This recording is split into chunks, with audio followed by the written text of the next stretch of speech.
द्वारका की उस रात समुद्र की लहरें भी मानो किसी अनकहे दुख को अपने भीतर समेटे थीं।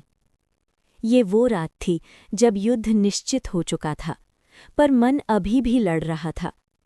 और उस रात श्री कृष्ण अकेले थे। कृष्ण, जिन्हें लोग भगवान कहते हैं, लेकिन आज वे पहले मनुष्य की तरह सोच रहे थे।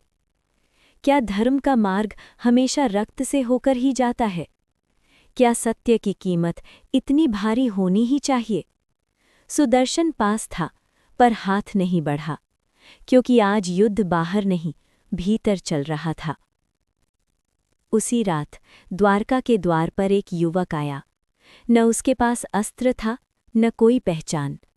उसकी आंखों में भय था और प्रश्न। उसने कहा, मुझे कृष्ण से मिलना है, राजा से नहीं।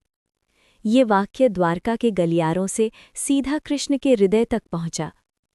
युवक कांपते स्वर में बोला, माधव, मैं युद्ध से डरता हूं। कृष्ण चुप रहे। मेरे पिता कौरवों के साथ हैं, मेरा भाई पांडवों के साथ। जो भी जीतेगा, मैं हार जाऊंगा।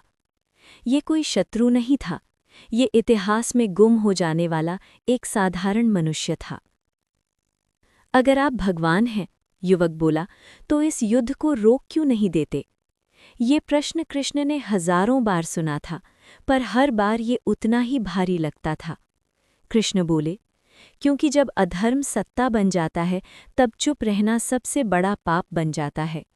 कृष्ण आगे बोले, धर्म निर्दोषों को बचाने की कोशिश करता है, लेकिन हर आंसू रोक नहीं पाता। उस क्षण कृष्ण भगवान नहीं लग रहे थे। वे एक ऐसे मित्र जैसे थे जो जानता है, मैं सब ठीक नहीं कर सकता, पर मार्ग दिखा सकता हूं। कृष्ण ने युवक से कहा, यदि तुम युद्ध नहीं लड़ सकते, तो घृणा मत पालो, सत्य के साक्षी बनो। युद्ध तलवार से जीता जाता है, लेकिन धर्म स्मृति से जीवित रहता है। युवक की आंखों से आंसू बह निकले। कुछ ही दिनों बाद कुरुक्षेत्र में शंखनाद हुआ। कृष्ण ने सारथी बनकर धर्म का मार्ग दिखाया, लेकिन हर शंखनाद के साथ उनका हृदय और भारी होता गया। युद्ध समाप्त हुआ, रक्त सूख गया, लेकिन स्मृतियां नहीं। एक दिन वही युवक फिर कृष्ण के सामने खड़ा था। उसकी आंखों में शांति थी।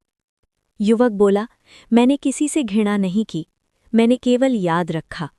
कृष्ण मुस्कुराए और मन ही मन बोले, गीता अर्जुन के लिए थी, लेकिन ये वचन उन अनगिनत लोगों के लिए था जिनका नाम इतिहास में नहीं लिखा जाएगा।